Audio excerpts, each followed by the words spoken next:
नमस्कार और the deep type में आपका स्वागत है। आज हम ज्ञान पाने की कला और विज्ञान दोनों पर एक गहरी नजर डालने वाले हैं। हमारे पास फ्रांसिस बेकन का सदियों पुराना एक निबंध है ऑफ स्टडीज और ये आज भी मतलब चौंकाने वाली सटीकता से हमारा मार्गदर्शन करता है। बिल्कुल। और इसी के जरिए हम एक बहुत ही बुनियादी सवाल से जूझेंगे कि आखिर पढ़ाई का असली मकसद है क्या? क्या ये सिर्फ दिमाग में जानकारी भरना है या फिर ये खुद को बदलने का एक तरीका है? बिल्कुल। और ये सवाल आज शायद पहले से कहीं ज्यादा जरूरी हो गया है।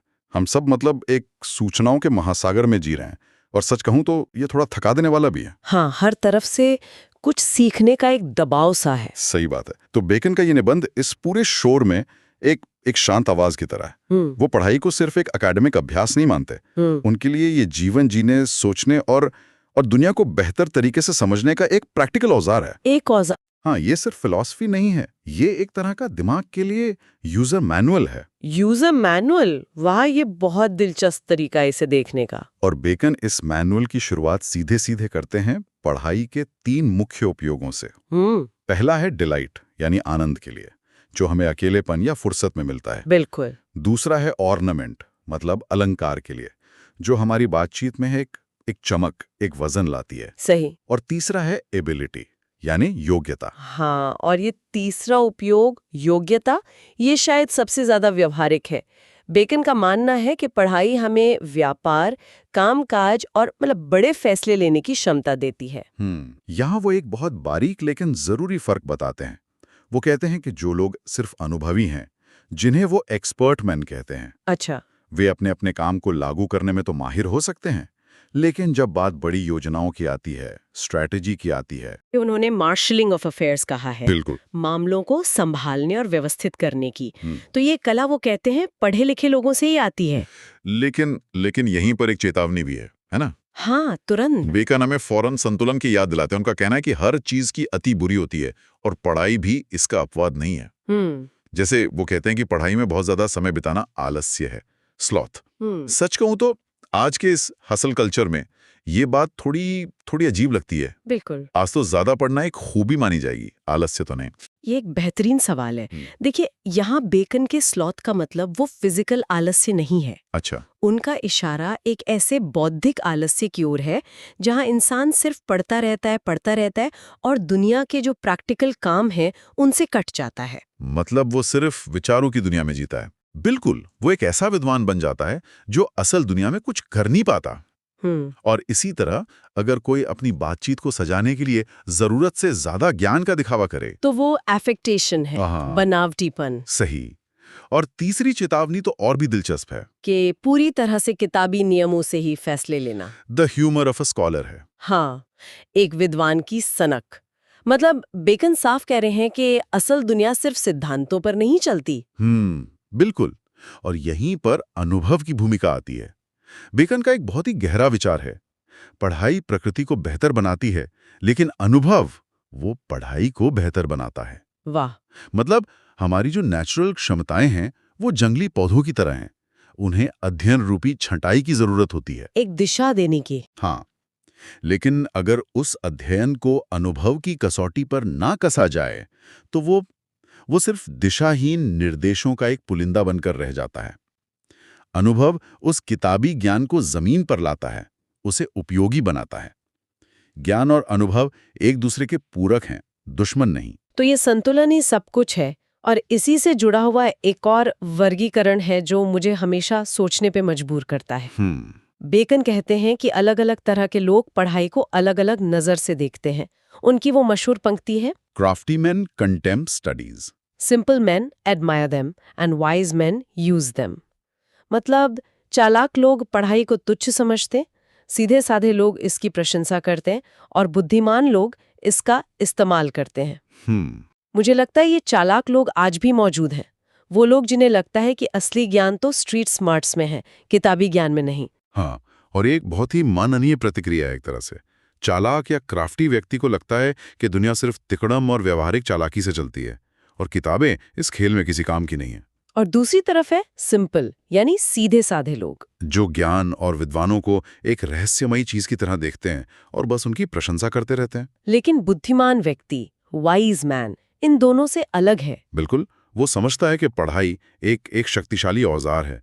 वो ना तो उसे नकारता है और ना ही उसकी पूजा करता है, वो उसे उठाता है और दुनिया में अपने लक्ष्यों को पूरा करने के लिए उसका इस्तेमाल करता है। तो इस्तेमाल करने का मतलब ही है तौलना और विचार करना, न कि सिर्फ जानकारी इकट्ठा करना। बिल्कुल। बेकन इस पर बहुत जोर देते हैं कि हमें क्यों पढ़ना चाहिए, न तो किसी को गलत साबित करने के लिए, नहीं हर लिखी बात पर आंख मूंद कर विश्वास करने के लिए। और न ही सिर्फ बातचीत में होशियार दिखने के लिए। सही कहा। पढ़ने का असली मकसद है टू वे एंड कंसिडर, मतलब जो कुछ भी हम पढ़ें उसे अपने विवेक और अनुभव की तराजू पर तौलें, उस पर गहराई से सोचें और फिर किसी नतीजे पर पहुंचें। ये एक एक्टिव प्रोसेस है। हाँ, जानकारी को पैसिवली लेना नहीं, यह ज्ञान को अपना बनाने का तरीका है। लेकिन हर जानकारी को एक ही तरह से तौलना और विचार करना तो मुमकिन नहीं है, खासकर आज जब हमारे पास पढ़ने के लिए इतना कुछ है। सही बात। मुझे लगता है यहीं पर बेकन की वो मशहूर बात आती है कि कुछ किताबें सिर्फ चखने के लिए होती हैं। बिल्कुल, ये उनका सबसे प्रैक्टिकल सुझाव है, मैं कहूँगा। वो कहते हैं कुछ किताबें चखने के लिए होती हैं, कुछ निगलने के लिए, और कुछ चबाने और पचाने के लिए। ये एक शानदार रूपक है। हाँ, ये समझाने के लिए कि हमें अपना ध्यान, अपनी ऊर्जा कैसे बांटनी चाहिए। ये तो आज के दौर के लिए बिल्कुल सटीक लगता है। चखने का मतलब शायद किसी न्यूज़ आर्टिकल का सिर्फ शीर्षक और पहला पैराग्राफ पढ़ना हो गया। हो सकता है। और निगलने का मतलब शायद किसी विषय पर एक YouTube वीडियो सरसरी तौर पर देख लिया, या एक ब्लॉग पोस्ट तेजी से पढ़ लिया। हाँ। लेकिन वो कौन सी किताबें हैं जिन्हें चबाने और पचाने की जरूरत है? ये वो किताबें हैं जो हमारे सोचने के तरीके को बदल सकती हैं, जो हमारे विश्व दृष्टिकोण को चुनौती देती हैं। इन्हें पूरी लगन, ध्यान और मेहनत से पढ़ना होता है। हर शब्द, हर वाक्य पर विचार करना होता है।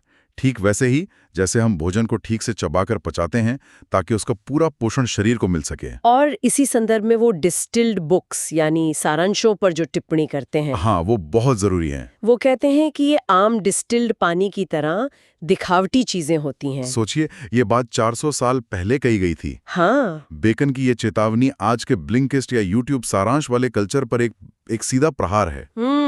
यह हमें सोचने पर मजबूर करता है कि क्या हम सच में ज्ञान पचा रहे हैं या सिर्फ जानकारी की कैलोरी गिन रहे हैं, बिना किसी पोषण के। तो असली समझ शॉर्टकट से नहीं आती। हालांकि बेकन ये भी मानते हैं कि जो कम महत्वपूर्ण विषय हैं उनके लिए सारांश ठीक हो सकते हैं। अच्छा, तो अगर असली समझ पचाने से आती है तो क्या सिर्फ पढ़ना काफी है? मुझे लगता है यहीं पर बेकन के वो 3 स्तंभ आते हैं जो सीखने की प्रक्रिया को पूरा करते हैं: पढ़ना, बातचीत करना और लिखना। हाँ। उनका कहना है पढ़ना एक पूर्ण इंसान बनाता है, बातचीत एक तैयार इंसान बनाती है और लेखन एक सटीक इंसान बनाता है। हाँ, और इन तीनों में एक बहुत गहरा संबंध है।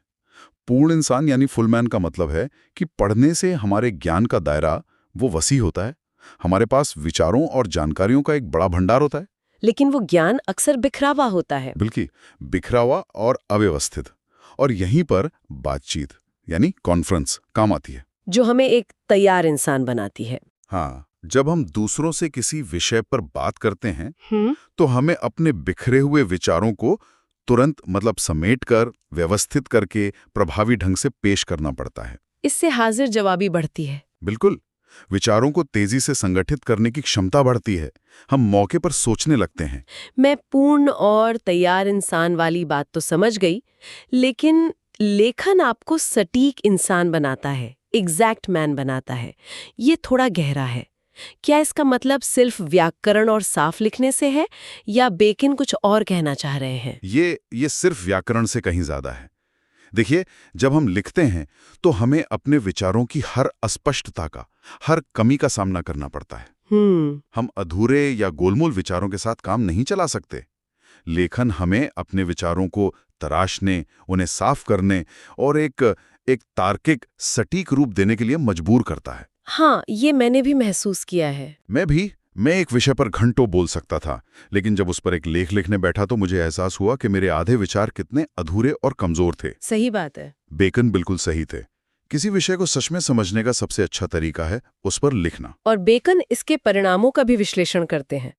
वो कहते हैं कि अगर इन तीनों में से किसी एक की कमी हो तो उसकी भरपाई किसी और गुण से करनी पड़ती है। जैसे अगर कोई कम लिखता है तो उसे बहुत अच्छी याददाश्त की जरूरत होती है। और अगर कम बातचीत करता है तो उसे हाजिर जवाबी की जरूरत है। और सबसे तो दिलचस्प दिलचस्प बात, वो कहते हैं कि अगर कोई व्यक्ति कम पढ़ता है तो उसे बहुत ज्यादा चालाकी की जरूरत होती है। ये दिखाने के लिए कि वो जानता है, जबकि असल में वो नहीं जानता। बिल्कुल। क्या ये आज के fake it till you make it culture पर एक तरह की टिप्पणी नहीं है? लेकिन मेरा एक सवाल है, क्या ये हमेशा नकारात्मक ही है? आज के दौर में जिसे हम इम्पोस्टर सिंड्रोम कहते हैं, क्या ये चालाकी बस आत्मविश्वास दिखाने का एक तरीका नहीं हो सकती, जब तक कि असल में वो चीज सीख ना ली जाए? ये एक बहुत ही आधुनिक और प्रासंगिक दृष्टिकोण है। बहुत अच्छा सवाल है। शायद बेकन के जमाने में चालाकी का अर्थ पूरी तरह से नकारात्मक था, मतलब धोखा देना। लेकिन आज हम इसे एक सर्वाइवल मैकेनिज्म के तौर पर भी देख सकते हैं। आप एक नई नौकरी में जाते हैं और आपको सब कुछ नहीं पता होता, तो आप थोड़ा आत्मविश्वास दिखाते हैं ताकि आपको मौका मिले। सही बात है। लेकिन बेकन की चेतावनी यहां भी लागू होती है। अगर ये चालाकी सीखने की इच्छा की जगह ले ले, अगर आप सिर्फ दिखाने में ही रह जाएं और असल में ज्ञान हासिल ना करें, तो नुकसान होगा। तो आखिरकार ये आपको नुकसान ही पहुंचाएगी। तो ये सब दिमाग को आकार देने, उसे तराशने के बारे में है। ये मुझे बेकन के सबसे अनोखे और शायद मेरे सबसे पसंदीदा विचार की याद दिलाता है। कौन सा? कि पढ़ाई दिमाग के लिए एक जिम या एक दवा की तरह है। हाँ, ये एक बेहतरीन रूपक है। वो कहते हैं कि जैसे शरीर की हर बीमारी के लिए एक उपयुक्त व्यायाम होता है, वैसे ही दिमाग की हर कमी या बाधा को सही पढ़ाई से दूर किया जा सकता है। बिल्कुल। वो शारीरिक व्यायाम के उदाहरण भी देते हैं, जैसे गेंदबाजी गुर्दे के लिए, तीरंदाजी फेफड़ों और सीने के लिए, और घुड़सवारी सिर के लिए अच्छी है। ठीक इसी तरह वो कहते हैं मानसिक समस्याओं के लिए भी खास अध्ययन रूपी नुस्खे हैं। और ये नुस्खे क्या है? ये बहुत ही आकर्षक लगता है कि किसी खास किताब को पढ़कर दिमाग की कोई कमी ठीक की जा सकती है। उनका सबसे प्रसिद्ध नुस्खा है मन के भटकने के लिए। वो कहते हैं कि अगर किसी का मन बहुत भटकता है, ध्यान केंद्रित नहीं कर पाता, तो उसे गणित पढ़ना चाहिए। गणित? क्यों? क्योंकि गणित के सवालों में, खासकर उसके प्रमाणों में, अगर आपका ध्यान जरा सा भी भटका तो आपको पूरी प्रक्रिया फिर से शुरू करनी पड़ेगी। अच्छा। ये आपके दिमाग को एक जगह टिकने के लिए जबरदस्ती प्रेक्षित करता है। ये एक तरह की मेंटल पुशअप है। मेंटल पुशअप, ये तो समझ आता है। लेकिन उनका एक और सुझाव है स्कूलमैन का अध्ययन करने का। अगर किसी का दिमाग चीजों के बीच का बारीक फर्क नहीं समझ पाता, आज के जमाने में कोई ऐसा क्यों करेगा? ये स्कूलमैन थे कौन? देखिए, ये मध्ययुगीन दार्शनिक थे जो धर्म और तर्क को मिलाने की कोशिश करते थे। अच्छा। और इस प्रक्रिया में वे किसी भी विषय पर बेहद बारीक, मतलब लगभग बाल की खाल निकालने वाले तर्क वितर्क के लिए जाने जाते थे। अच्छा। बेकन उन्हें मजाक में साइमिनी सेक्टोस कहते हैं, जिसका मतलब है जीरे के दाने को भी काटने वाले। तो उनका अध्ययन करने से दिमाग को सूक्ष्म अंतर पहचानने और तर्कों की परतों को खोलने की आदत पड़ जाती है। तो आज के जमाने में इसका विकल्प क्या होगा? आज के दौर में इसका आधुनिक विकल्प शायद कानूनी दर्शन या फिर जटिल कंप्यूटर कोड को डीबग करना हो सकता है, जहां एक कॉमा की गलती से पूरा सिस्टम बैठ जाता है। सही। और अगर कोई एक बात से दूसरी बात का तार्किक संबंध नहीं जोड़ पाता, तो उसके लिए बेकन वकीलों के केस पढ़ने की सलाह देते हैं। हाँ, क्योंकि वकीलों के केस तर्क वितर्क, सबूत पेश करने और मिसालों के जरिए अपनी बात साबित करने की कला का एक बेहतरीन उदाहरण है। उन्हें पढ़ने से दिमाग को तार्किक रूप से सोचने और अपनी बात को पुख्ता करने का अभ्यास होता है। बेकन का अंतिम निष्कर्ष यह है कि दिमाग के हर दोष के लिए एक विशेष नुस्खा हो सकता है। ये एक बहुत शक्तिशाली और आशावादी विचार है। बिल्कुल। ये हमें बताता है कि हमारी मानसिक कमजोरियां स्थायी नहीं हैं। उन्हें सही बौद्धिक व्यायाम से ठीक किया जा सकता है। सुधार का एक मैनुअल है। ये बताता है कि ज्ञान को कैसे चुना जाए, कैसे उसे पचाया जाए और कैसे उसे अपने व्यक्तित्व का हिस्सा बनाया जाए। बिल्कुल। और यही इस पूरे निबंध का सार है। पढ़ाई केवल जानकारी जमा करना या परीक्षा पास करना नहीं है। ये एक कला है, एक अभ्यास है, जिसमें संतुलन, उद्देश्य और सही तरीके की जरूरत होती है। ये एक औजार है जिसे अनुभव की धार से तेज किया जाता है और बुद्धि से इस्तेमाल किया जाता है। बेकन हमें ये सिखाते हैं कि कैसे हम पढ़ाई को अपने दिमाग को आकार देने, अपनी कमियों को दूर करने और एक बेहतर, ज्यादा सक्षम इंसान बनने के लिए इस्तेमाल कर सकते हैं। ये पैसिव कंज्यूमशन नहीं है। नहीं, ये एक्टिव क्रिएशन है। तो आज की इस चर्चा को समाप्त करते हुए हम एक अंतिम विचार छोड़ना चाहेंगे। बेकन का मानना था कि दिमाग की हर कमी के लिए एक खास अध्ययन रूपी नुस्खा है। आज की इस असीम जानकारी की दुनिया में, जहां हर तरह का कंटेंट उपलब्ध है, किताबें, लेख, पॉडकास्ट, वीडियो, सब कुछ। अगर किसी को अपने लिए एक नुस्खा चुनना हो तो वो क्या होगा? शायद मन को शांत करने के लिए दर्शन, या रचनात्मकता बढ़ाने के लिए कविता, या फिर दुनिया को बेहतर समझने के लिए इतिहास। वो नुस्खा क्या हो सकता है और वो आज के दौर में कहाँ मिलेगा? इस पर जरूर सोचिएगा।